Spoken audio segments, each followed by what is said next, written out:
Ang mabuting balita ng Panginoon, ayon kay San Lucas.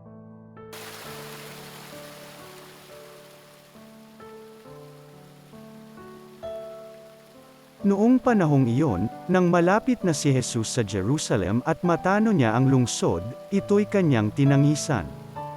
Sinabi niya, kung nalalaman mo lamang sa araw na ito kung ano ang makapagdudulot sa iyo ng kapayapaan. Ngunit lingid ito ngayon sa iyong paningin. Sapagkat darating ang mga araw na paliligiran ka ng kuta ng iyong mga kaaway, kukubkuban at gigipitin sa magkabi-kabila.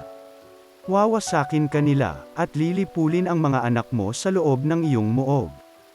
At ni isang bato'y wala silang iiwan sa ibabaw ng kapwa bato, sapagkat hindi mo pinansin ang pagdating ng Diyos upang iligtas ka. Ang mabuting balita ng Panginoon.